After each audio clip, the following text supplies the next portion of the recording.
I'll be the only one who starts.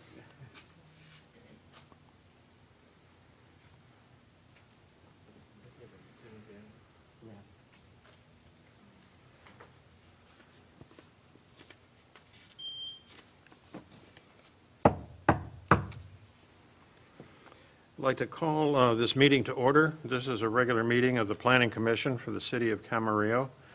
It's Tuesday, August 17th, 2021. And Mr. Secretary, would you do a roll call? Commissioner Edsel. Here. Commissioner Vandermeulen. Vice Chair Espinoza. Here. And Chair Talmadge. Here. Commissioner Murphy is excused from the meeting. Next is the Pledge of Allegiance, and I've asked Commissioner Edsel to lead us in the pledge. Yeah, please stand and put your hand over your heart. I pledge allegiance to the flag of the United States of America and to the republic for which it stands, one nation, under God, indivisible, with liberty and justice for all. Thank you.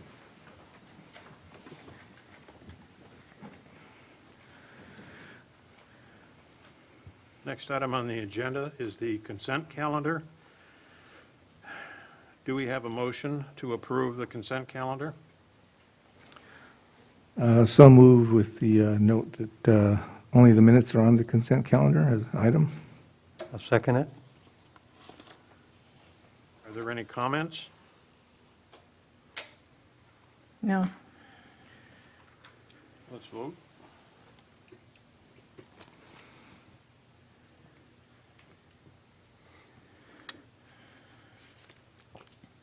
Consent calendar is approved unanimously. Agenda item 5, public comments. Now is the time and this is the place for anyone in the public to address the Planning Commission. This would be on items that are not on the agenda tonight, but items of general interest to you. Are there any individuals that would like to address the Planning Commission tonight? Seeing none, we'll move on to agenda item number 6, which is a public hearing on RPD Residential Plan Development 206, the Finnerty Residence. Mr. Secretary, do we have an agenda report? Yes, Associate Planner Oksana Buck will be making the presentation tonight. Thank you. Good evening, members of the Planning Commission. This request is for approval of a residential plan development permit, RPD 206, to allow for the construction of a single-family residence on an existing single-family lot. The project site is in the Rancho Callejas Gardens neighborhood at the southwest corner of Pettit and Camarillo Streets. It is located in the Dawson Drive specific plan area. Surrounding uses include single-family homes, as well as an electronics recycling center across the street to the northeast. Further to the west is the Amtrak station, and to the east, there's the Residence Inn, Village at the Park, and a gas station. The project site is a vacant 4,082 square foot corner lot. It is rectangular in shape, it's flat, and has 65 feet of frontage along Pettit Street and approximately 61 feet along Camarillo Street. In 2006, the Planning Commission has approved Land Division 503 to subdivide a 0.185 acre parcel into 2 parcels. Parcel 1 is our project site, and Parcel 2 is a 3,961 square foot lot with an existing single-family home. At that same Planning Commission meeting, an RPD 175 was approved for a 2,584 square foot, 2-story single-family home on Parcel 1, which is the project site. RPD 175 had expired and the project was never built. The site remained vacant and has had multiple code violations to address minimum property standards over the years. The applicant has purchased the site and is now approving approval of this RPD 206 for construction of a single-family residence. This Proposed project is a single-family home that's 1,594 square feet. It's 2 stories. It provides 3 bedrooms, 2.5 bath. It has an attached 2-car garage, and it will also include a wood fence in the backyard. Here's a floor plan of the lower level. It includes 571 square feet of living space, a 20 by 20 attached garage, and a covered front porch. The upper level includes 1,023 square feet of living space, 3 bedrooms and 2 bathrooms, a walk-in closet, and washer and dryer. Here's the project site plan. You can see that it's located on a corner lot with access off Pettit Street. The project meets all yard setbacks with the exception of the front yard. There is a 6-foot covered porch that protrudes into the front yard, and this is allowed with an approval of an RPD. The site plan also shows a required RV parking space on the westerly part of the lot, and the project also meets the height maximum of 25 feet as it's a 2-story home. Here is the front of the house. This is facing Pettit Street. And the design provides for medium beige stucco exterior, brown shingle roofing, window trim, shutters in brown accent, and a brown garage door to match. There is accent stone around the garage door, windows of various sizes, and wrought iron planters. And the porch includes light beige columns, and it provides for a recessed covered entrance incorporating columns and arches. This is the south elevation, which is the back of the house. East elevation, this is facing the Camarillo Street. Here is the west elevation, which is the other side of the home. And this is an image of the colors and materials board. Again, the roof shingle, the shingle roofing, the stone accent around the garage, a lighter beige for the porch columns, medium beige for the main residence color, green front door, and then some brown accent color for the window trim, the garage door, and shutters. This public hearing was noticed in the Camarillo Acorn. It was also posted at the Camarillo City Hall and on the city's website. Notices were also mailed to property owners within 600-foot radius of the subject site. And the sign advertising the public hearing was also posted on site. This project is categorically exempt from provisions of CEQA under Class 3, new construction or conversion of small structures, and Class 32 infill development projects. The project was evaluated and found to be consistent with the applicable goals and policies of the city's general plan, the Dawson Drive concepts and design guidelines, and the development standards set forth in the zoning ordinance. Therefore, staff recommends approval of RPD 206, subject to the conditions of approval. The action of the Planning Commission is final unless an appeal is filed within 10 days of the date of their action. And that concludes staff presentation. Thank you for the report. Are there any questions from members of the Planning Commission for staff?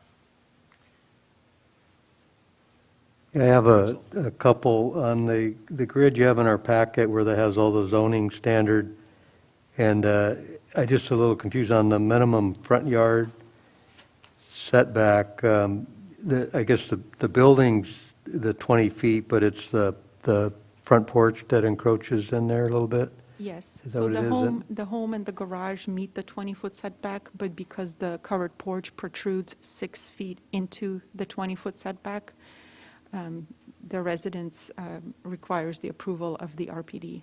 Okay, to and have that's the what porch. we're doing tonight, approving it, okay.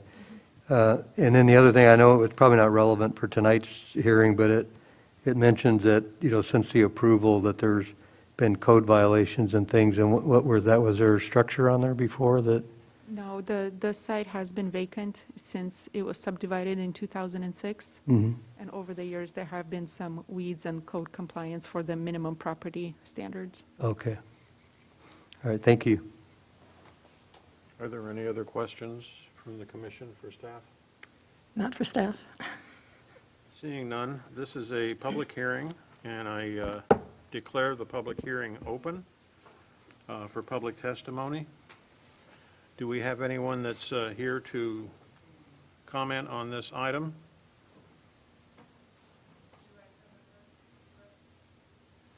Pardon me? Does it pertain to this particular item? Yes.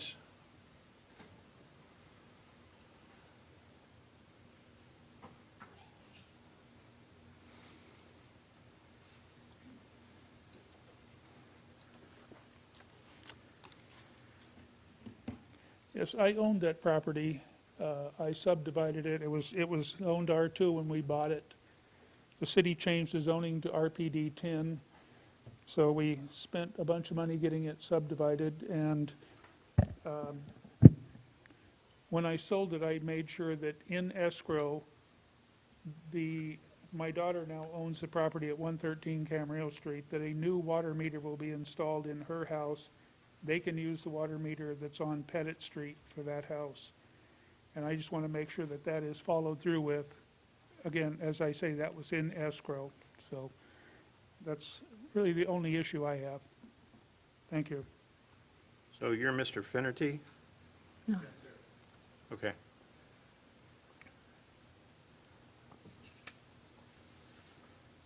Next one is Amy Stencher.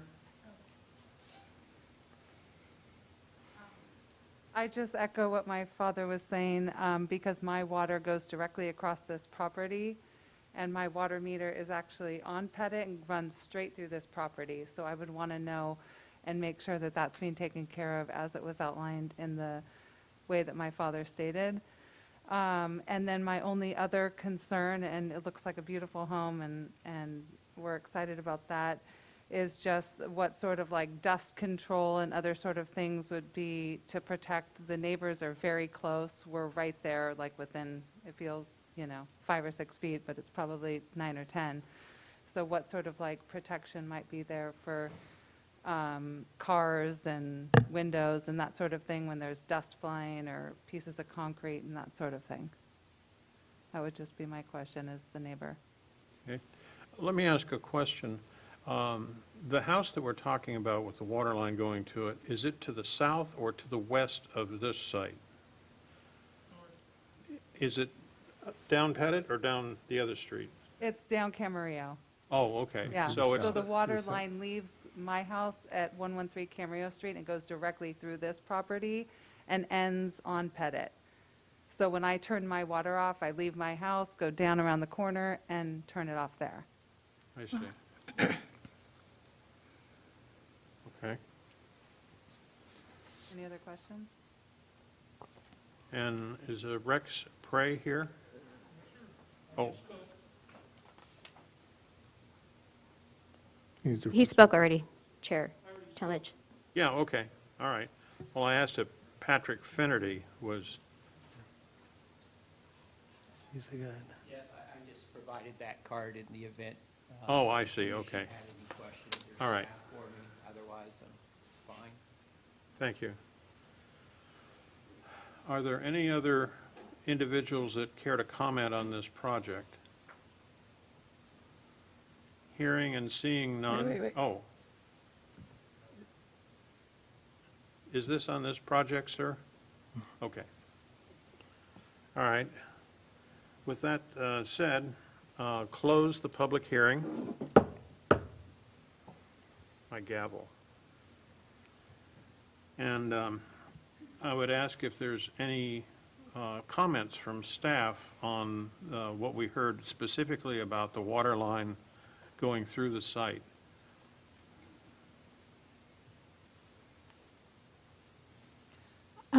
The exact line of this location of the service, we're not familiar with, but once we get into plan review, when Mr. Finnerty submits his design, we'll look to make sure that all the lots, both of them, the existing lot as well as his new lot, have their own water meter. So if it's cutting through, or again, I haven't seen the exact location, but it would need to be oriented so that each house has it coming directly off the street and not cutting through someone else's property. Would this mean that each property would then have to pay for a new meter? This property would be paying for its own meter. The existing house that has a meter would not be paying, it would just be relocated. The service would be relocated All right. as part of this project. This project would have to make sure that each lot has a meter. Is there a current easement dedicated for the water line and the meter? No, if there it would have jumped out. Like I said, I don't have the exact location. Would And that if be it sounds done like as it goes- part of the project approval? That would be Plan check? reviewed as part of the plan check, but we would make sure that each lot, if this is the service, then it would be taken off the street in front of each of the houses where the water line is. Right, It wouldn't necessarily be in an easement. one of the diagrams that we were provided indicated a water meter on Camarillo Street. Is that the meter we're talking about? Oh, the person asking the question would have to verify if that's the one she's talking about. Yeah, the site plan showing a meter on, or potential meter location on Camarillo Street, Right. that, the Public Works requested that wherever possible, I work from Camarillo Street as opposed to Pettit because of the traffic on Pettit. By work, I mean opening up the street and installing the lateral from the water main and so forth. Right. So if the existing meter can be utilized, or existing meter location can be utilized for my project, then that meter location on Pettit would be dedicated to the neighboring property.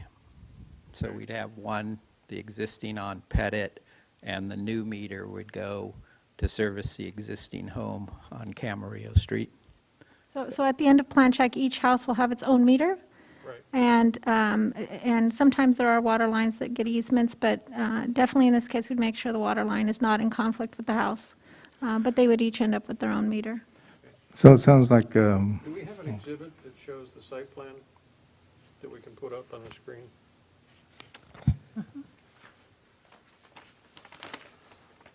Yeah. On the left-hand side, you see there's a location for a water meter. Is that the existing meter, or is that a new meter? That's a new meter. Okay, that's the one that would serve your property. No, that would serve that would now serve the existing home. Okay, the one back behind. Yes, to sir. To the south. That's right. Okay, Yeah, and it actually, now it would be moved from the present location indicated to be more convenient to the adjacent property, but that's generally the way it would work. and then you're saying that the meter for serving this property would be somewhere in the vicinity of that? Yeah, we presumably we just use that same meter location. Yeah. This house will have fire sprinklers, so the meter itself will have to be changed out. Right, But the location hopefully can be reused. okay. Is that clear to the people that commented?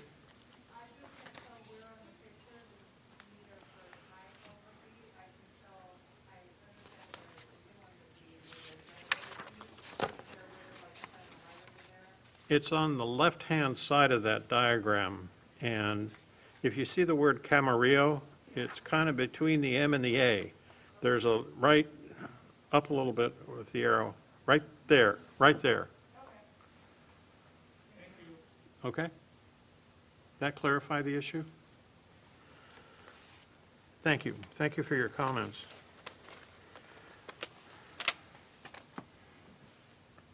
We have a report from the Architectural Review Committee on this.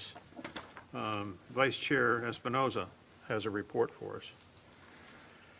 yes, so we looked at the elevation plans. Chair Talmadge, can we just declare the public hearing closed Public hearing. before we move on? We need to close the public hearing. I did.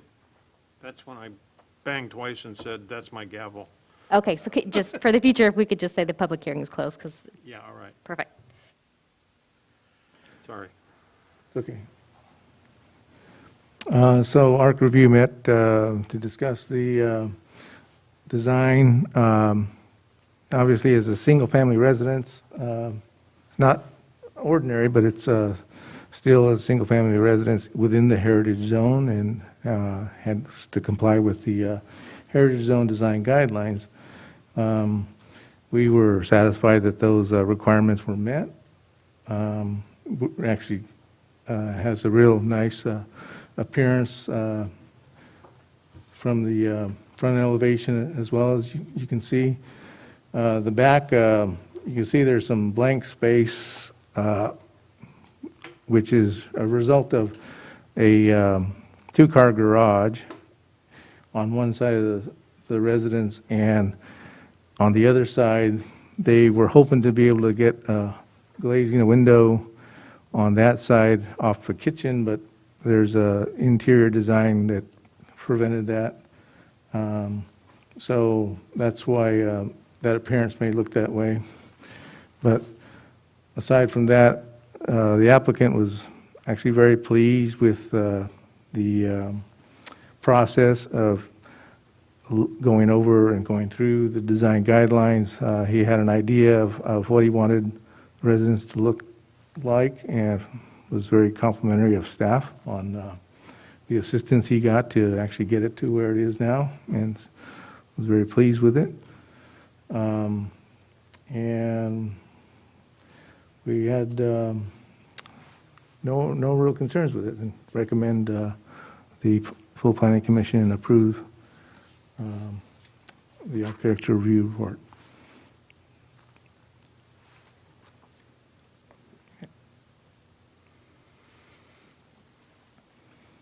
And that's the end of the report. And we recommend approval. Yeah, so I would recommend approval from the full planning commission. Okay. Is there any discussion by members of the Planning Commission on this particular project? Commissioner Edsel. I just have the comment, I think it's a very efficient use of that lot. They got utilized all of it, and I was just thinking what we approved back in 2006 was about 1,000 square foot bigger than that. That was pretty massive. I think this one will sit well there, and it's just been a vacant lot all these years, so it's good to get it built and provide some housing, so I'm in favor of it. Commissioner Vandermeulen. Thank you. I just had one question maybe for the developer on the fire hydrants, where it says they have to be no further than 250 feet. Is this lot going to require a fire hydrant? It should not. There's a hydrant directly across Pettit Street on that adjacent corner, and it falls within the 250 feet. The barrel may need to be changed out. I'm not sure of that yet. The modern standards require 3 or 4 Yeah. points of attachment. So, but other than that, the hydrant location is existing. Okay. Yeah. And my only comment on the design was I was wishing there was a way to have the garage on the Camarillo Street side. But as much as I looked at the plan over and over and trying to reconfigure, it was like you could put it on the other side, just reverse the downstairs, but then you'd still have to mix up with the top stair. You wouldn't be able to have room to park a car in the driveway. Yeah, I would have preferred the entry on Camarillo Street, but because of the lot geometry and the size of the lot, it just Wasn't going to work. wasn't going to work, and my goal was not to ask for any variances, so we ended up on On Pettit the Street. side, yeah. No, but it's a nice-looking house and fits well on the lot. Thank you, Commissioner. Any other comments? Vice Chair Espinoza, have any more? Good. I personally like the design that we have proposed to us by the applicant. I think it's a very nice addition for the neighborhood, and it certainly clears up a vacant lot And I think that's the greater objective of the community, is to have a nice-looking new house in the neighborhood. And I think this fits that bill quite adequately. And I wish you all good luck in building, and welcome you to the community. So thank you for your presentation, and thank you for being here tonight.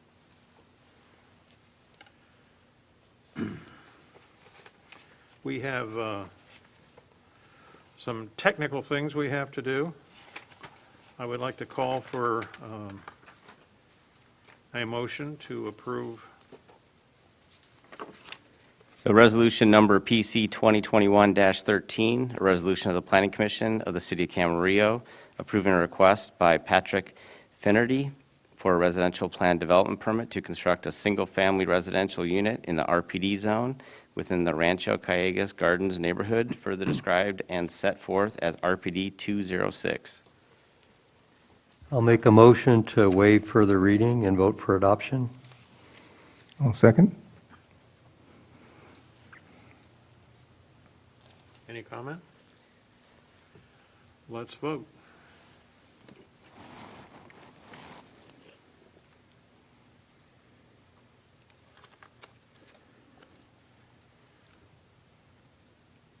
The recommendation is approved unanimously by the Planning Commission. Congratulations, and thank you very much. And thank you for coming and talking with us tonight.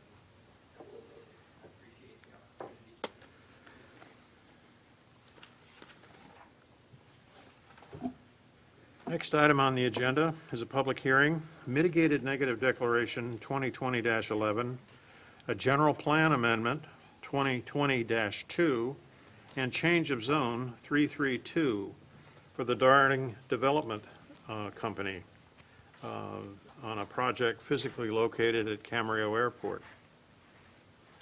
Do we have an agenda report? Yes, Senior Planner John Novi will be making a presentation tonight. Thank you, Chairman Talmadge and members of the Planning Commission. The item before you tonight is Mitigated Negative Declaration, or MND 2020-11, General Plan Amendment, or GPA 2020-2, and a Change of Zone, or CZ 332. The request for the MND evaluated the proposed development plan submitted under an industrial plan development permit and a conditional use permit to construct 3 multi-tenant industrial buildings, as well as a drive-through restaurant coffee shop building. The general plan amendment is a request to change the land use element for the project site from quasi-public to industrial, and the change of zone is to change the zoning of the site from rural exclusive residential to light manufacturing. The IPD and CUP permits for the construction of the project themselves will be brought back to the Planning Commission for consideration should the MND, GPA, and zone change be approved by the City Council. You can see here on this image of the project site, it is located south of the Camarillo Airport, north of Pleasant Valley Road, south of Skyway Drive, and to the west of Airport Way. This image shows the existing general plan designation. The site is quasi-public. Surrounding the site is other quasi-public uses, school designation, and agriculture to the south of Pleasant Valley Road in Ventura County. The proposed GPA would convert the site to industrial for the general plan land use designation. The existing zoning of the site is rural exclusive residential. As you can see, to the east and west are both rural exclusive. The north of the property is light manufacturing already, and to the south is agriculture exclusive, 40-acre minimum, which is a County of Ventura zoning designation. And here's how the site would look with the zoning change to match the light industrial above. Surrounding the project site, to the south, as I mentioned, it's agriculture within Ventura County. To the east is Ace Charter High School. To the north is Frontier High School and the Ventura County Mental Health Rehabilitation Center. And to the west of the site is a PVRPD vehicle maintenance yard. So I have a couple images of the site taken from last week. This is of the water tower and the play courts that are on the east end of the property, and we'll move west through these images. Here it shows one of the vacant school district buildings that's in some disrepair at the moment. Some of the parking area leading to the next vacant administration building. The Skyway Playhouse is currently under lease. There is the final production run currently underway at the Skyway Playhouse, and once that completes, it will be vacated.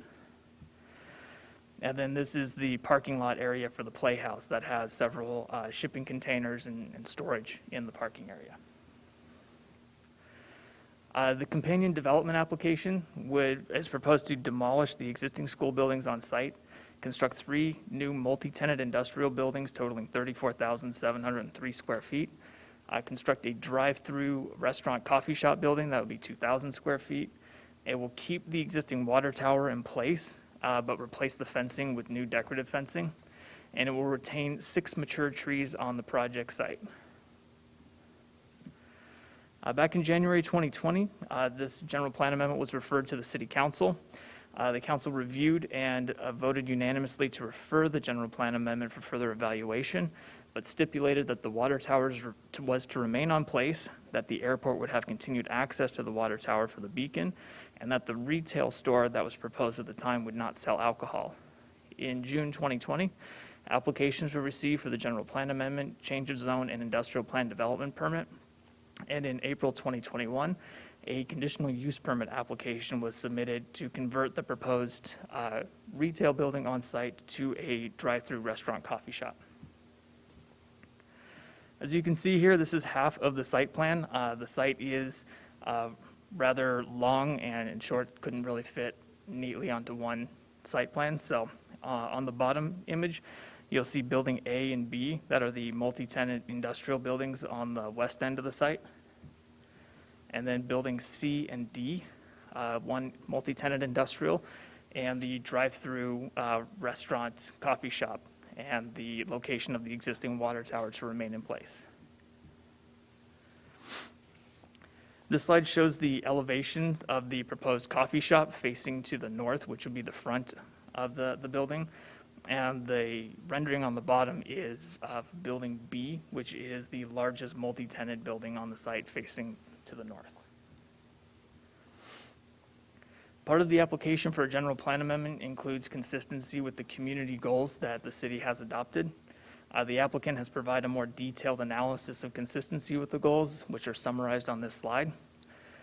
The project is compatible in design, character, use of color, detail, screening, landscape, and massing to maintain the essential Camarillo character.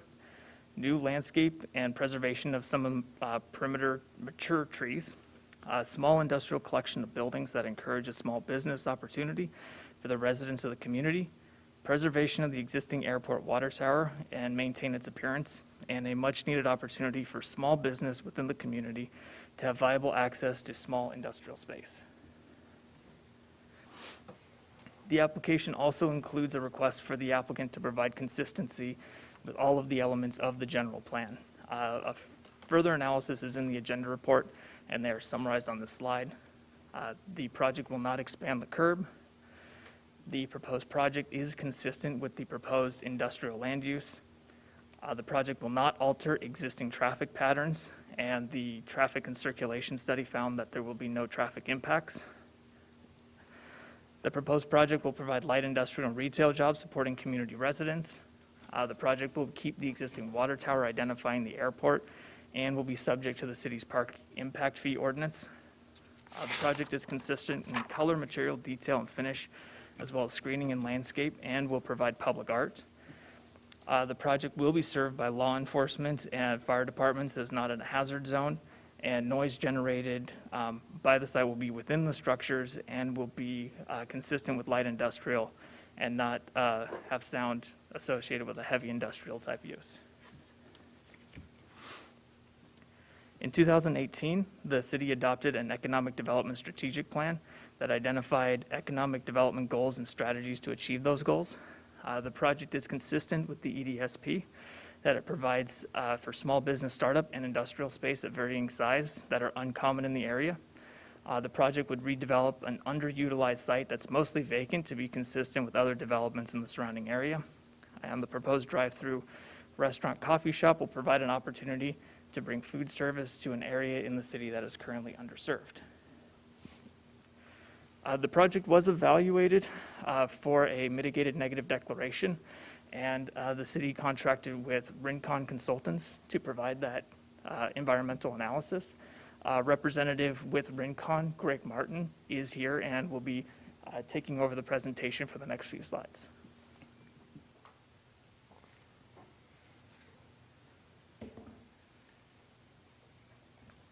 Thank you.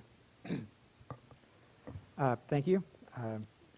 As John said, my name is Greg Martin. I'm with Rincon Consultants, and we did the initial study and mitigated negative declaration for this project. As you can see on this slide, just basically showing the ISM&D initial study mitigative negative declaration process, and you're probably familiar with it, but basically we prepared the draft ISM&D, circulated it to the public. The public had an opportunity to review and comment on it. And then the city, with our assistance, responded to those comments and prepared the final initial study, which includes the responses to comments on the draft. And so we're at that point, and then depending on the outcome tonight and then later at City Council, the city would prepare findings and adopt the initial study, the ISM&D, and make a decision on the project itself. So our analysis in the initial study found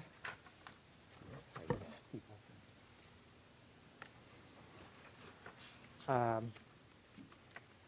the project would have impacts that would be less than significant with incorporated mitigation in the following environmental impact areas. In all other environmental issue areas, the proposed project was found to have either no impact or a less than significant impact without the need for mitigation measures. So these issue areas in which mitigation was required were air quality, biological resources, cultural resources and tribal cultural resources, geology and soils, and transportation.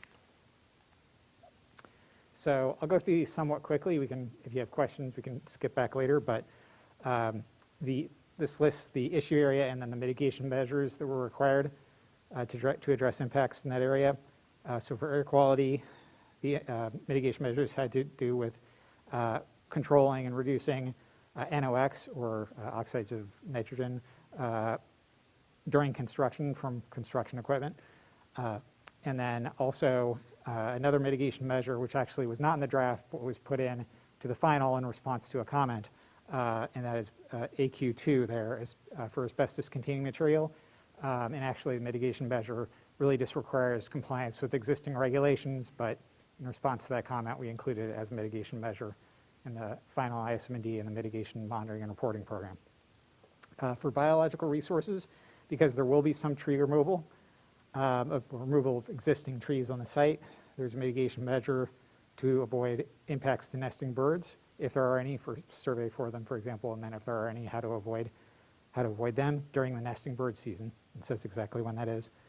And then for cultural resources and tribal cultural resources measures, or a measure, with measures within that mitigation measure in case of unanticipated discovery of cultural resources. And it's unanticipated because we didn't find any evidence that there would be cultural resources on the site, but of course if they're subterranean and they're found during construction, there's you can't prove ahead of time that they're not under the ground, basically. So under geology and soils, this is actually for, GEO1 is actually for paleontological resources similar to the cultural resources, and just happens under CEQA that these fossil or paleontological resources are grouped with geology, not cultural resources, but it's a very similar measure for mitigation measure for that. And then under transportation, we have two mitigation measures, one for VMT reduction measures that the applicant would be required, or tenants would be required to implement after construction of the project. And then T2 for relocation of the easterly driveway to address concerns related to turning movements and stacking and queuing. And you can ask questions about that if you would like, about the details of that. So the public comments that were received on the initial study of the ISMND included comments from the Air Pollution Control District, and that was they were the ones who asked for the asbestos control or abatement measure. And then they also said they would like to see EV charging stations in the project, and our response to that is the city will would work with the applicant to consider the addition of EV charging stations to the project. There's also a comment letter from Ventura County Airports. They would like to ensure land use compatibility between the project and the airport, and ensure that traffic from the food and retail component, the Starbucks, would not, or I believe it is, would not block Airport Way, the intersection of Airport Way and Skyway Drive. And in response to that, we did our subconsultant, ATE, did a traffic study addendum, which found that there would be sufficient queuing or sufficient queuing capacity for intersections not to be blocked. But also made some other recommendations, and we can, for striping and things like that, that we could get more into later if you'd like. You can ask about. And then Ventura County Environmental Health Division had comments about hazardous materials handling and release requirements, and basically our response was acknowledging that the city, per city code in the development review process, would require the applicant to get all necessary permits. Ventura County Watershed Protection District, Water Resources Division, they requested water offset mitigations be provided, and our reply is the project would be subject to the city's water conservation ordinances, and they also requested an estimate of water use during construction, and basically we said that that's not really knowable at this time. The construction contractor would need to find water and make those arrangements. The water might not be local, and regulations governing runoff would help control any excessive use or runoff of water from the site, and also there'd be, of course, an economic incentive for the contractor not to waste water because it's expensive. So, and then again, Ventura County, but this time the Water Resources Division of Watershed Protection. They wanted to see applicant proposed plans that would increase infiltration of water into the ground. And our response was all the retention, infiltration, et cetera, controls have been designed to be consistent with the Ventura County MS4 permit, and the city, through its design review and permitting processes, would ensure these requirements have been met. And the Watershed Planning and Permits Division of Ventura County, they requested a drainage study to mitigate peak runoff. They advised the applicant to limit connections to Pleasant Valley Drain. That's, I believe, on the south side of the project site between it and Pleasant Valley Road. They want to limit the connections to one. And they listed recommended conditions. And basically our reply is the applicant will be required to obtain an approval letter from them, the Watershed Protection District, if the project is approved and the zone change and general plan are approved. So I'm going to hand it back to John. Thank you. If you have any questions, I'll be available. Thank you. As part of the environmental analysis, a traffic circulation and vehicle miles traveled, or VMT study, was provided by Associated Transportation Engineers, and it studied the intersections of the US 101 north and southbound ramps at Las Posas and Ventura Boulevard, Las Posas, Pleasant Valley Road, and Pleasant Valley and Airport Way. Although level of service is no longer an environmental impact as evaluated under CEQA as of July 2020, level of service is in our circulation element as a standard for development projects, and therefore the traffic study analyzed what the level of service would be at those surrounding intersections. As you can see on the first and third columns for the AM and PM peak for existing, it shows what the current conditions at those intersections would be. And columns 2 and 4 show what the impact would be with the proposed project. As you can see, All of the existing levels of service would remain the same with the proposed project. One point of clarification, the city's standard for an acceptable level of service is C or better. The 3 intersections on top are within the city. The 2 intersections on the bottom, Las Posas and Pleasant Valley and Airport Way, are within the county, and the county's acceptable level of service is a D or better. Therefore, the PM peak for those 2 intersections showing a D are still consistent with an acceptable level of service. In response to the comment received from the airport, an addendum to the traffic study was prepared to analyze the intersection of Airport Way and Skyway Drive. As you can see on the table here, existing condition in the AM and the PM are at a B and an A, and with the proposed project, the level of service would not be altered for either of those intersections and still remain in an acceptable level of service. The traffic and circulation study included the mitigation measure identified as T2 in the M&D and Mr. Martin's report that required the easternmost driveway to be relocated a minimum of 60 feet to the west. The addendum to the study recommended the painting of the words "Keep Clear" on the southbound Airport Way at Skyway Drive to ensure that queues of vehicles heading south on Airport Way would not block access to Skyway Drive. Both of these would be conditions of approval on the companion IPD and CUP applications, and they have been reviewed by the city's traffic engineer. Another piece of information that the applicant provided was an arborist report of the existing 62 trees on the project site. The applicant is proposing to maintain several of the existing mature trees along Skyway Drive as a public benefit that the project is providing. All of the trees except for 3 of them were identified in the report to be in fair to very poor condition due to the site being vacant and not being maintained by the school district who still owns the property.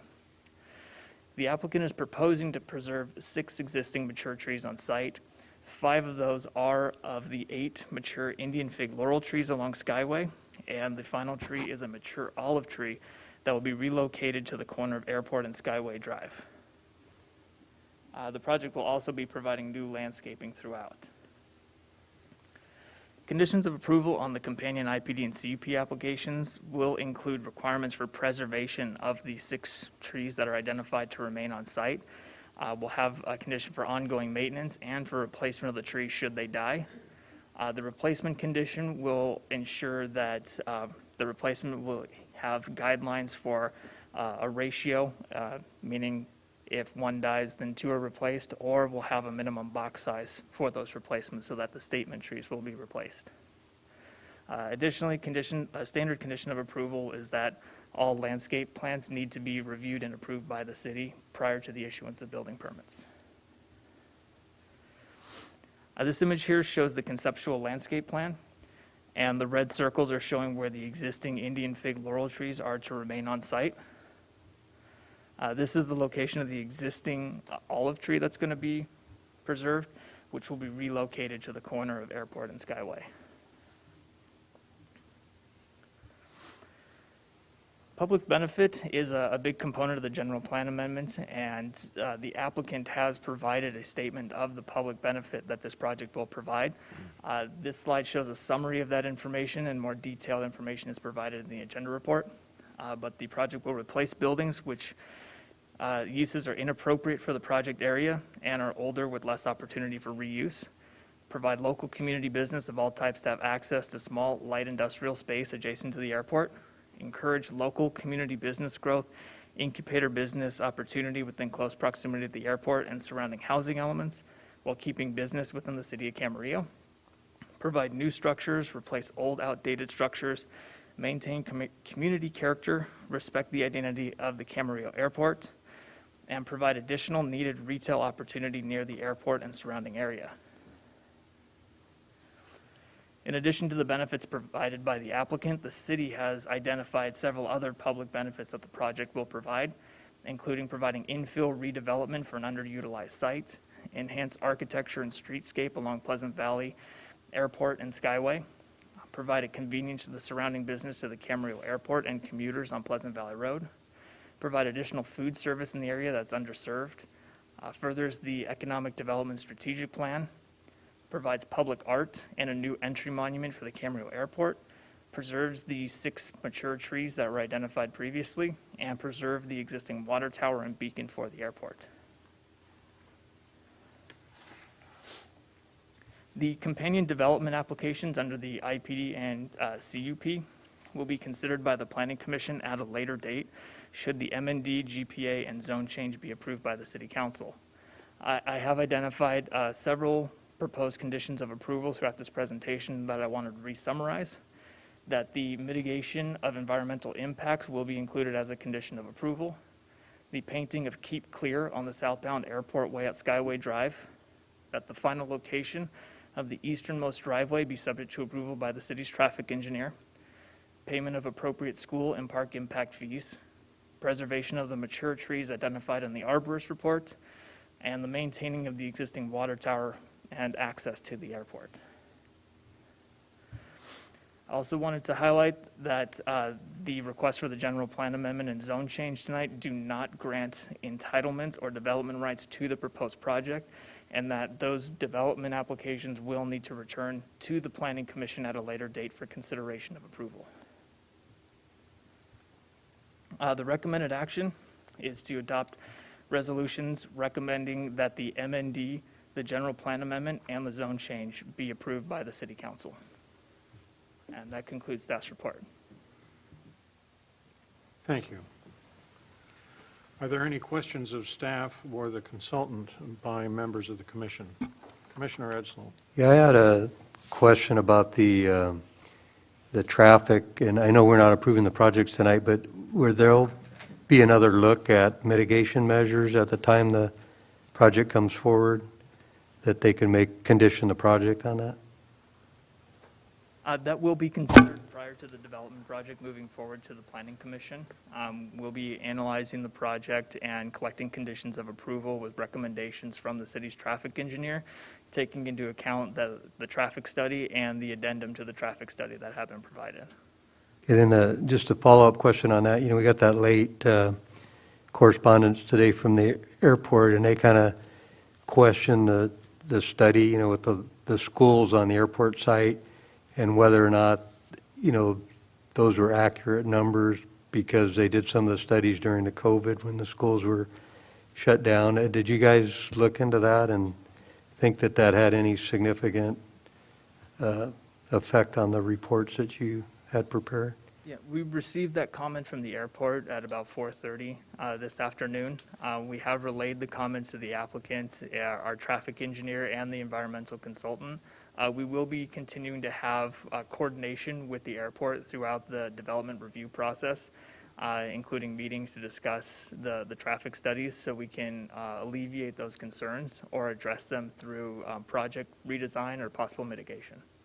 But you still think those, you know, if that is an issue, additional mitigation measures could be imposed on the project at the time that it comes forward? If that's appropriate to mitigate impacts to traffic, then that would likely be a recommendation. Okay, great, thank you. Any other questions? Um, Vice Chair Espinoza. Yes, I wanted to just follow up on the traffic question in the study. I mean, understanding that we're saying that at Skyway and Airport Way, it's A and B in terms of its classifications. But it seems somewhat of a legitimate concern raised by the airports in their letter to the city about the backup, meaning that there's only one lane heading up Airport Way, and a right turn lane and a left turn lane for coming out. So the concern is the vehicles turning from Pleasant Valley onto Airport Way would be immediately stopped by someone wanting to make a left there, because there is no left turn lane. There's no way to go around and so forth. So to me, I mean, it seems like a valid thing to look at in terms of the design and the safety aspect. Yeah, that was partially the airport's concern on the comments on the initial MND. In response to that comment, the addendum to the traffic study was prepared, which did include a recommendation for that Keep Clear painting. That would be on southbound Airport Way, right at the boundary of Skyway Drive. So that way, if there is queuing that extends to where Skyway Drive is, vehicles should respect the Keep Clear and not park blocking access to that intersection, so that a vehicle turning from Pleasant Valley Road northbound onto Airport Way would have free access to make a left turn onto Skyway without additional vehicle queues blocking that access. And the traffic engineer has already indicated that that will be a recommended condition of approval, and the applicant has been made aware and has agreed to accept that condition. Okay, but at this point, there isn't the room to do any sort of modification there to improve the traffic flow for the turn-on to Airport Way, though, you're saying? That was discussed with staff and the city's traffic engineer to see if there would be room for some reconfiguration of Airport Way in that area. There seems to be available land, however, we came to the conclusion that painting of the Keep Clear would achieve the same desired result without having to alter existing sidewalks or lane width, and it would allow that free flow of traffic, so somebody making a left turn would have that ability without having to wait and not block traffic. Yeah, which is, I mean, it's helpful, but it's not always the foolproof, in terms of, people that maybe think they're going to make the light and they don't, and they get caught, and so forth. And then, of course, when the light is green and traffic's coming out, if there's significant traffic coming out, then you're not turning left, you're not going forward if they're stopped there. So it's just, I think a safety aspect thing that I would certainly like to see looked at further, see if there's an ideal solution, so that it doesn't pose a problem. Understanding, like I say, the measurements and the analysis for the number of cars that they think at that intersection, but it's just something I think that in terms of what you do, if there's room to do anything to make it an ideal situation, would be a preference. The other question I had was regarding the drainage that was commented on the mitigated negative declaration. They were concerned about there being only, this is watershed district, they were only wanting to have one tap into the drainage system rather than 4 or 5 that were proposed. And I understand they're going to require a letter of approval by the watershed district later on, but do you have any sense that the applicant is going to be able to meet those requirements if they're holding firm on that? I'm not sure on the specifics of the current design of the project, whether it is feasible or not to accomplish that desired result. However, that will be evaluated once the industrial plan development permit and CUP are moving forward through Planning Commission. Ventura County Watershed Protection District will be able to provide comment and conditions on the project, and we will make sure that whatever the configuration would be that might be approved would be acceptable to that district as well. Okay, thanks. And the last question I had was on the maps, as far as the general plan maps, zone maps. I was just a little confused about the general plan map seems to show that, quasi-public area for the vast majority of that airport section.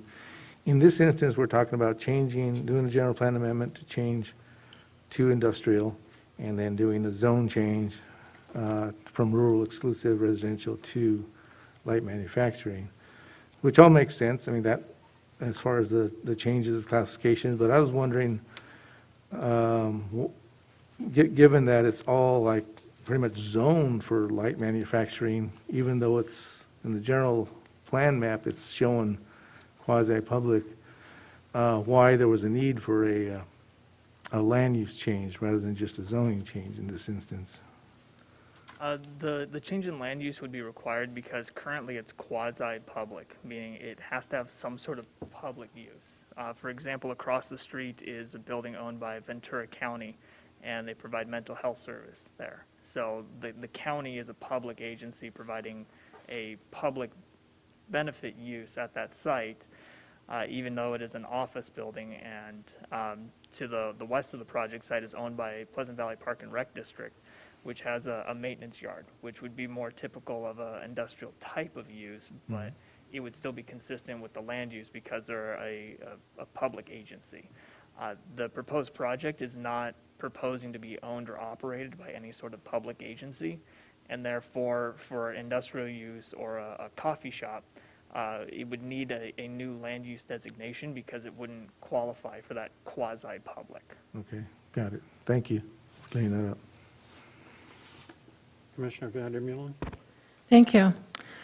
My comments also fall in line with the traffic, and I think there was a lot of valid questions or validity to the questions brought up in this most recent response that we received.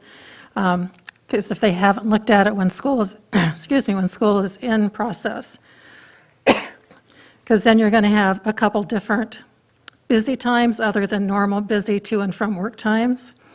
And once you put in a food service, if you put in a restaurant on that corner, then you're possibly also going to drive some of the traffic that would be going on another street, or into the industrial area and other roads, coming in on Airport Way to grab something, at the food service to go through. So there's still the possibility, because you've added a new service to everybody using the industrial park or the schools or whatever, that you will get more traffic coming in on Airport Way off of Pleasant Valley Road.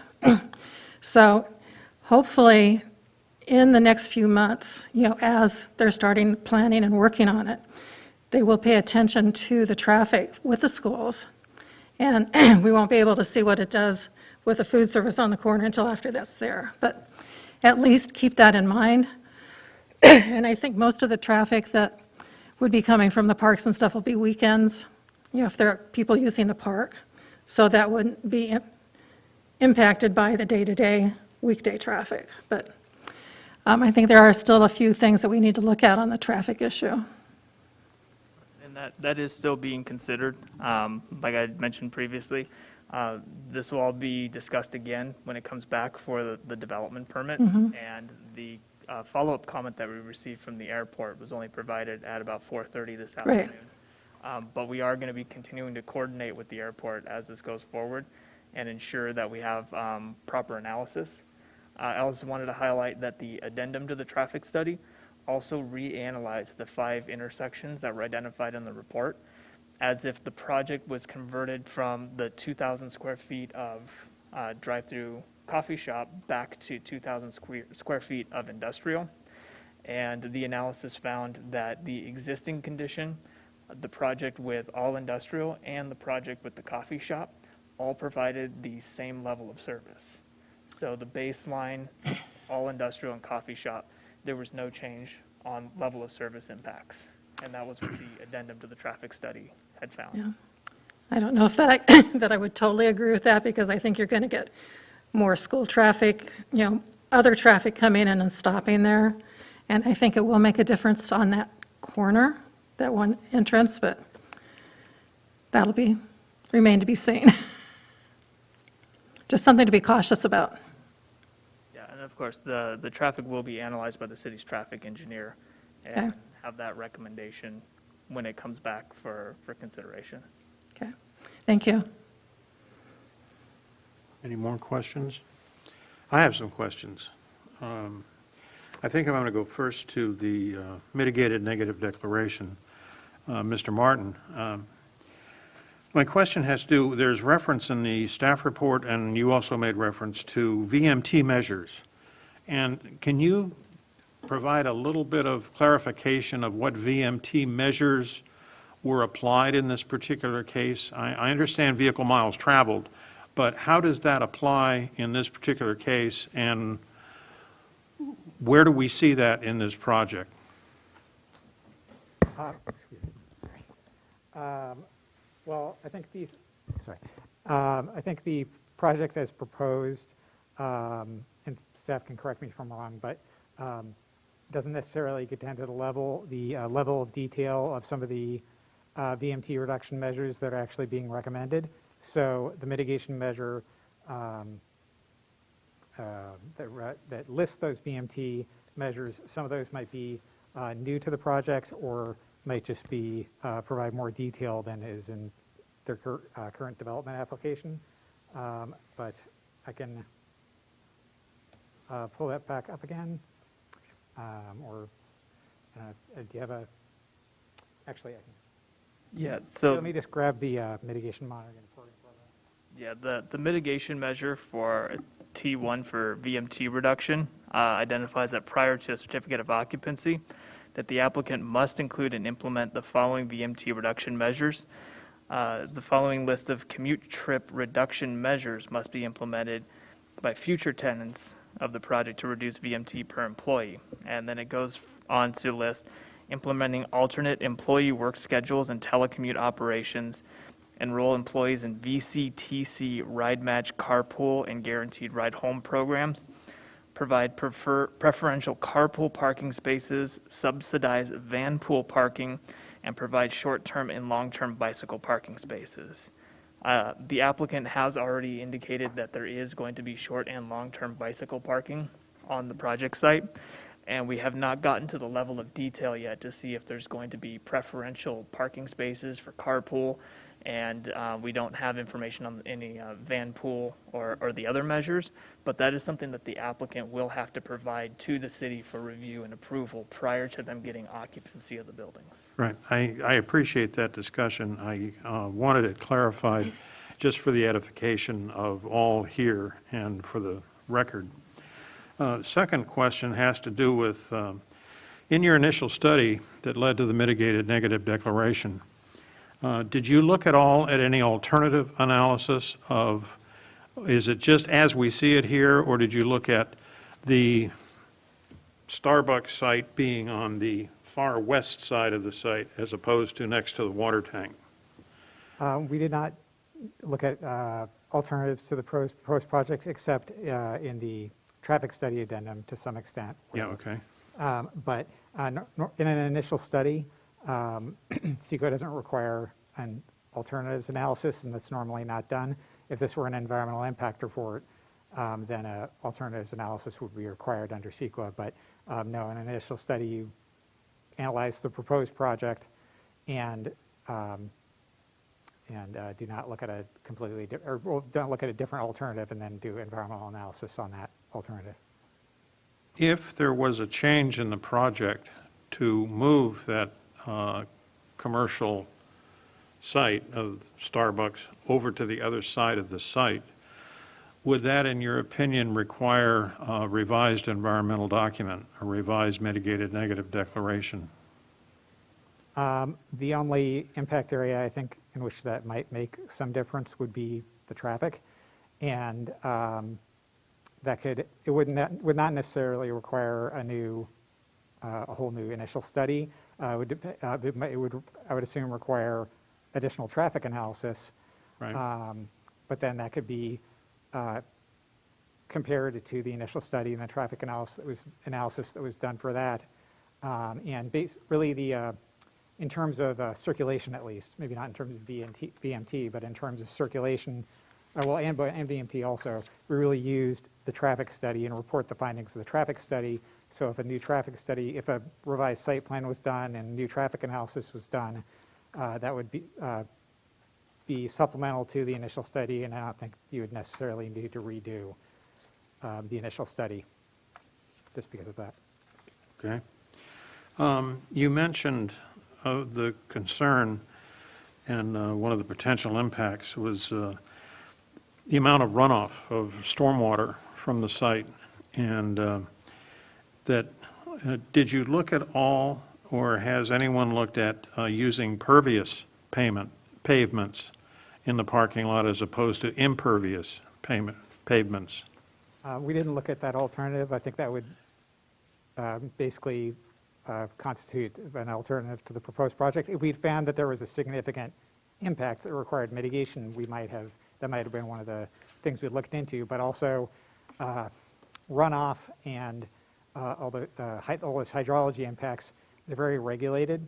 And so with all the MS4 requirements and all the different requirements regulating, preventing runoff from sites, including polluted runoff, compliance with those regulations normally addresses those impacts. And as we showed, also there's been comments from Ventura County Watershed Protection District requesting various measures, but the applicant and the city would be required to work with that agency and in some cases get permits from them. So that addresses the impact, and we didn't look at, that basically meant we didn't need to look at alternatives Right. to the Is project. it safe to say, excuse me, I'm sorry to interrupt. No, it's okay. Is it safe to say that when this moves forward for the plan development permit and CUP, that that's an item that will be looked at in detail regarding retention basin, things like that, that would essentially scrub the runoff water before it enters the storm drain? Right, okay, all right. That finishes my questions of staff. Thank you very much. I now declare the public hearing open on this particular item, mitigated negative declaration, general plan amendment, and zone change. And I have 2 cards. First is Brian Pouliken. Yes, sir.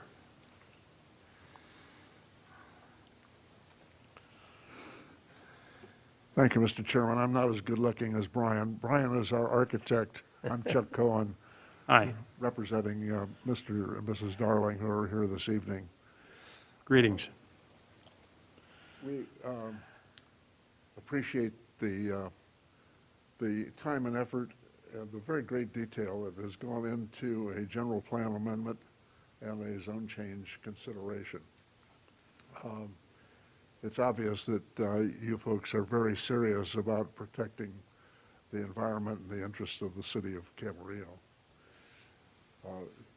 We're grateful, actually, for the questions that you have posed to staff this evening because we've been listening, and we will pay special attention to the concerns that or the items that you feel require further consideration.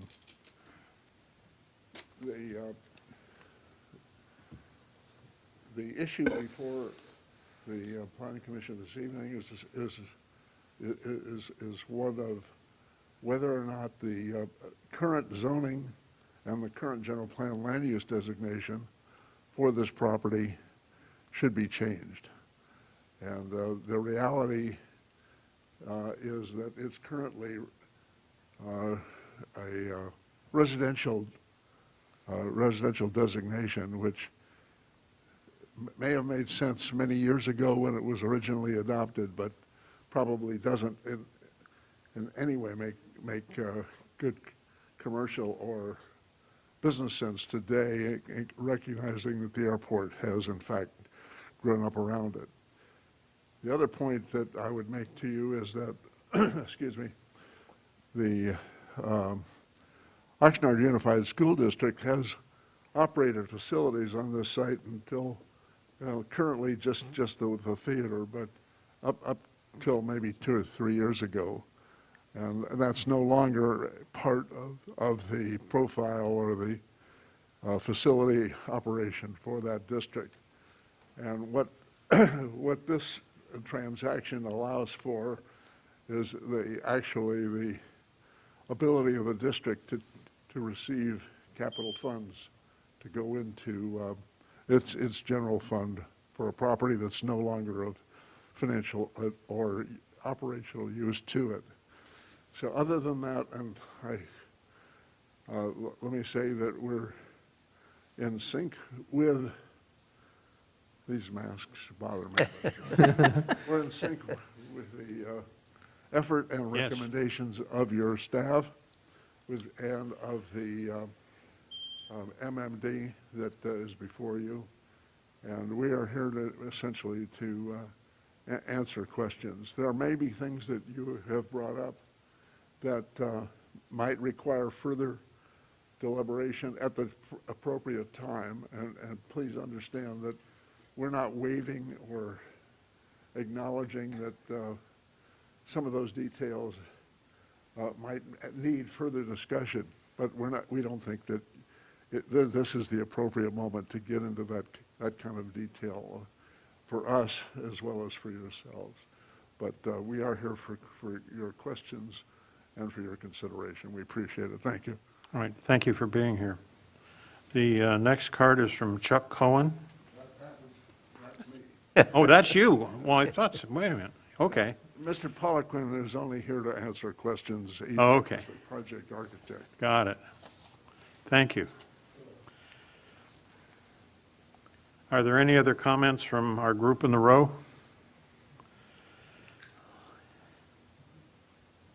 May I just make one other comment? Within the last 2 weeks, we have met with the new airport authority director, and we're aware of a letter that came in late today. I know they raised questions about traffic issues, but we also want to just underscore the fact that they are supportive of the basic issue that's before you this evening, the zone change and the general plan amendment, and a recognition that the MMD would have to be as is for now, but would be reworked as the project moves forward. Furthermore, I've had conversation today with the representative of the Oxnard School District, and it wants you to be aware that they continue to support the transaction and the changes that are being proposed by the Darlings. Thank you. Thank you. Are there any members of the public that have any comments on this particular project? Hearing none, seeing none, I declare the public hearing closed.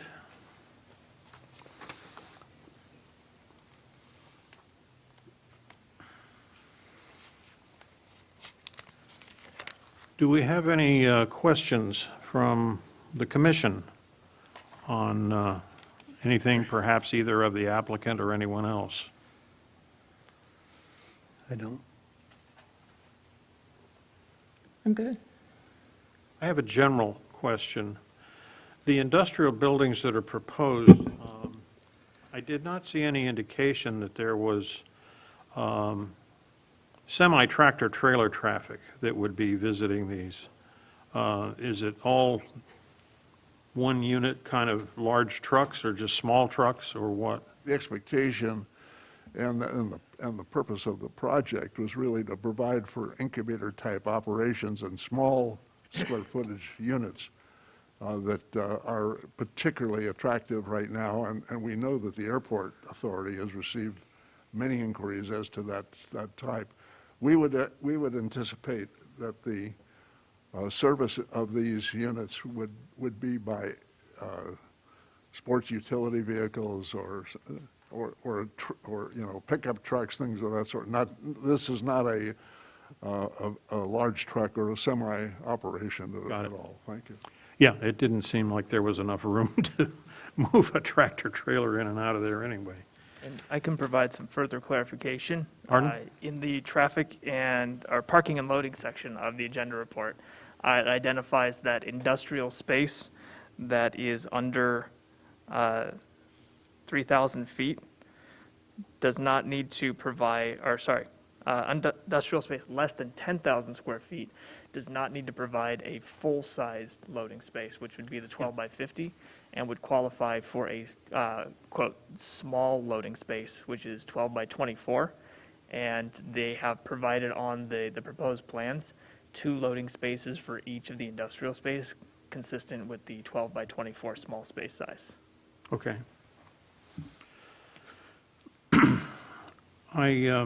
I was very encouraged to hear about the report on the landscaping, that a number of the mature trees that are existent are going to be retained to the extent possible. That's good.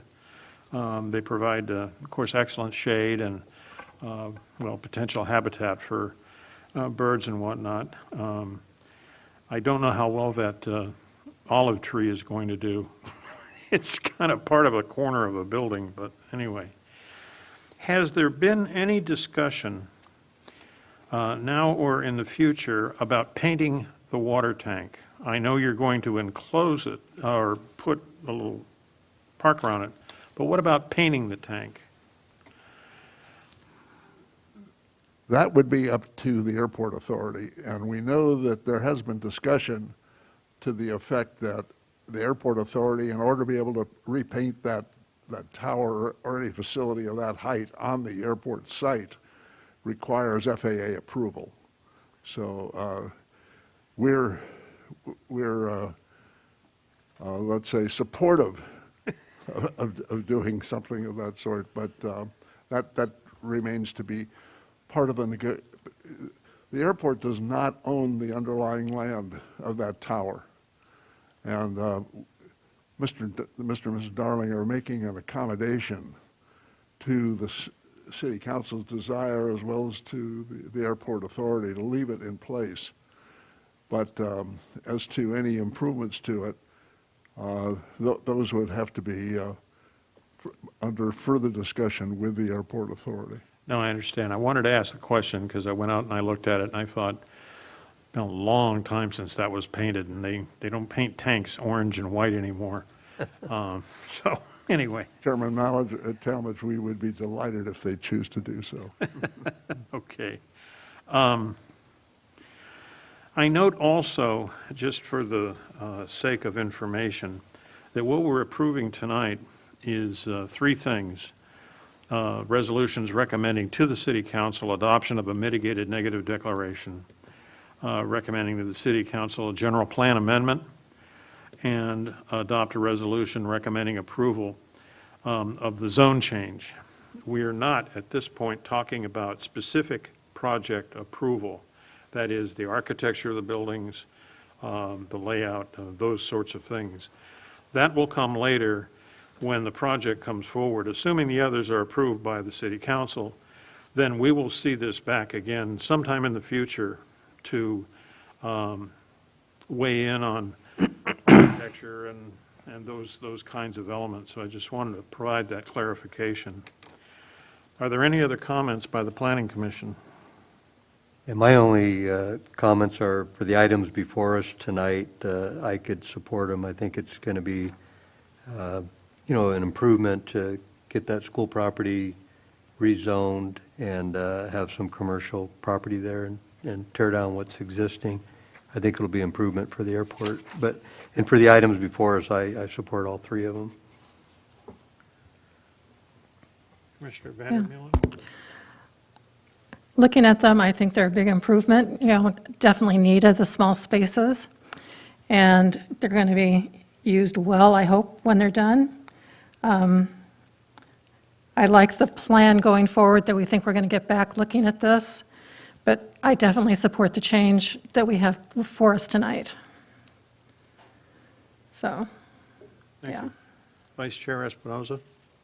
I'm also supportive of the project, for certain. I think it's nice to have something brought forward to develop that area that's very much in need of it. And I think even the coffee shop being there is going to be a positive thing. There's a lot of employees that are there, a lot of office space, a lot of operations going on there, the whole fire department headquarters, the whole regional training center, airport, and so forth. I think, maybe it's mostly going to be accessed and used by the people that are down there generally, but I think it'll be a real improvement to the area. The discussion we were having regarding the traffic matters and drainage and so forth, those I feel are just necessary to discuss from the standpoint of the mitigated negative declaration, which is something before us tonight as well. So, and I'm never quite sure whether something needs to be addressed, whether that document is something that needs to be changed, modified, if the concerns that relate to those environmental impacts are something that are addressed later on in the process. But I think it was important that we have that discussion this evening. But we definitely, covered that ground, and I appreciate the work that staff has done and that the applicant, comments the applicant has made as well. So I'm in favor of it. Thank you. I have one more comment. Pardon me? I have one more that I forgot, that I wanted to say that I am glad to see that the historic water tower is being saved and stayed. I think that'll be a nice addition just to the look of it and, a big part of the city. And I am glad that that's been able to agree to stay. I have a few comments. First off, I think this is a quite attractive proposal for the site. It's a tough site to work with. It's long, it's narrow. But what's there existing at one time had a purpose. And I think too often we see the case that something that had a purpose at one time and the purpose goes away, but the building stays. And it just becomes deteriorated, becomes an eyesore. It just isn't good. And I think that this kind of a proposal for this particular site is superb. I really like what's being proposed. It's the kind of business that I think we like to see at the airport. There has been, as you get closer to the airfield itself, there's a lot of new buildings that have been built over time. But the in-between Pleasant Valley Road and the flight line, if you may, there's a lot of tired old buildings that eventually will go away, but this is a good step in that direction. I think it's a very attractive proposal, and I think it's very positive infill development. It sets a good standard for that part of the airport, and it enforces very much the ideal of the city to encourage small business development, small business to come in and operate whatever it is they do. I'm going to go back a little bit in history. When I was a kid, I know these are boring tales. In 1961 to 63, that water tank was bright orange and white, and it was an Air Force base, and I was a dependent. My dad was in the Navy. But I would go out, and I was proud to go to the base. I could do things. I'd go to the pool and this, that, and everything else. And many years have passed since then, and it's at times when you drive around the site, it's kind of depressing when you see what used to be and now is something else. But it's also very encouraging because of the potential that's there for new things like this. And I think it's a very positive step and a positive statement for us to make. So I'm very supportive of the project. Probably don't need to say that. And in the MND, maybe you should blow your horn and say, hey, what a cool thing this is. This is really good. Instead of, well, this is what's wrong with things. Applaud the fact that this is a very positive kind of development for, you can't call it urban blight, it's not that, but it's such an improvement over the existing condition that I think it's excellent. So, with that said, Mr. Secretary, we have a number of resolutions. Can we do the first, second, and then third one? Yes, the first resolution is resolution number PC 2021-14, a resolution of the Planning Commission of the City of Camarillo recommending adoption to the City Council of a mitigated negative declaration 2020-11. Make a motion to waive further reading and vote for adoption. I'll second. Moved and seconded to waive further reading and adoption. All those, we do an electric vote. So vote.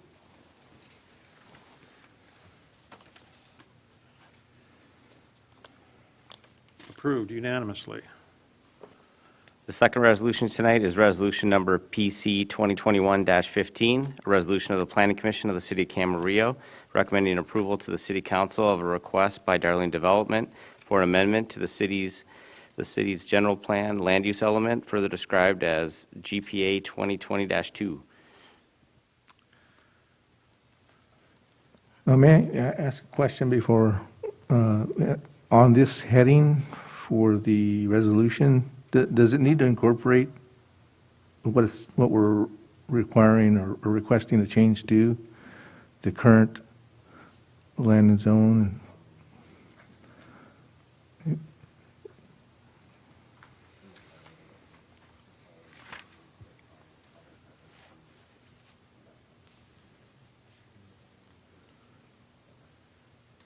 So I consulted with our city attorney, said, no, we do not, because it's captured in the body of the resolution. Okay. So I'll make a motion, we waive further reading and adopt. Okay. I'll second that. Okay, moved by Vice Chair Espinoza to waive further reading and move for adoption, seconded by Commissioner Edsel. Please vote.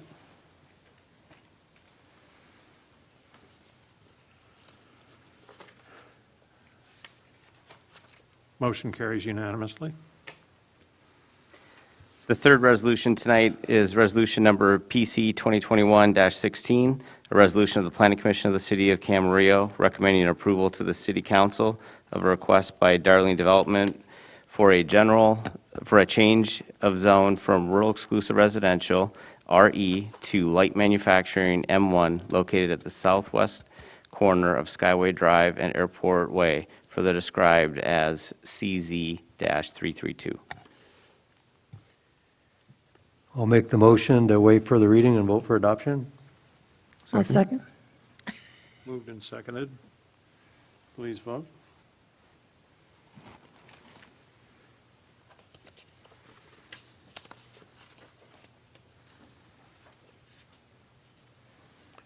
Motion passes unanimously. That concludes our business on that particular item. Thank you all very much for being here tonight.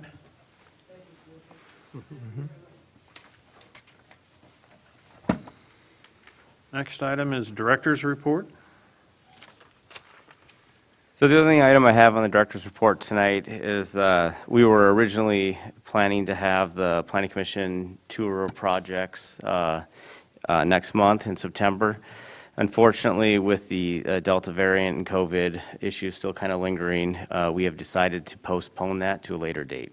So we'll be sending out information on that as we get word of when we can have that tour.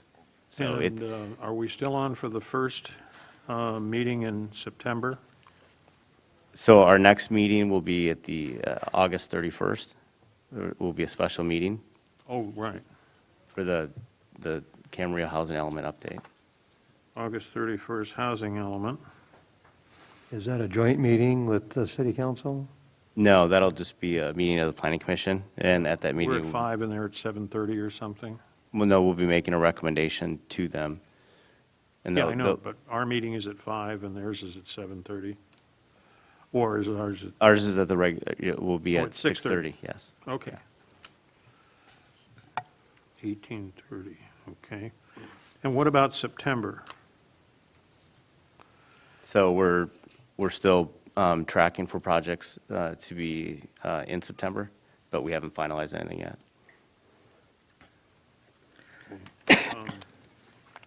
But I understand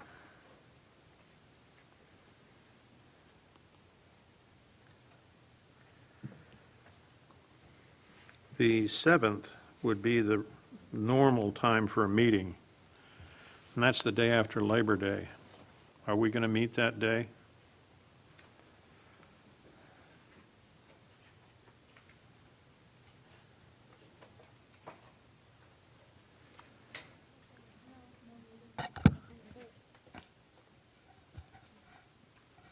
Yeah, we're looking at the schedule right now.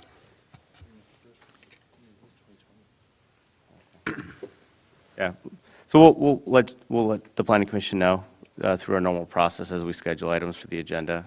I don't have the information in front of me of, going forward. Okay, but the 21st is canceled. It's not canceled, so we always leave it open in case something does come up. but we do understand that it's the Not night. going to have many people here. No, I understand that, but I want to be clear, though. It's like if something does come up where we need to have a meeting, we still have a scheduled meeting for that day. Right now, we don't have any items on that agenda because we realize that it is the day before a conference. Right. I And- guarantee you I won't be here. Okay. So I'll be north. Has there been any talk at all coming from Sacramento about the conference and COVID? Or in regards of what, from Sacramento? Anything with the COVID increases, any talk at all about possibly canceling the conference? I have not heard that. It's still in person. Okay. Yeah. Okay, I would like very much to have that meeting canceled, if at all possible, the 21st. I think it just imposes a burden that we don't need to face. Right, no, we understand that.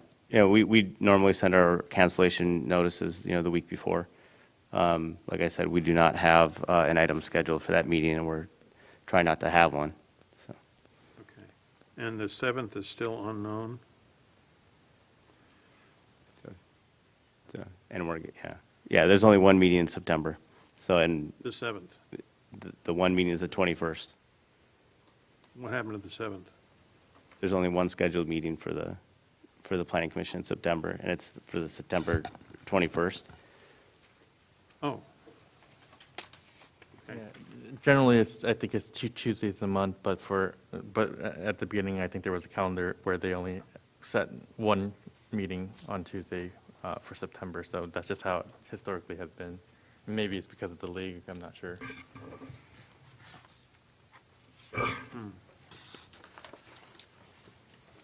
okay. Is there anything else of interest? No, that concludes my report. Thank you. Okay. Are there any comments by the commission? I don't. I'm good. Other than the 21st. Yeah. Don't do a meeting on the 21st. Okay, with nothing else more to say, this meeting is adjourned. See, I got a gavel. Thank you.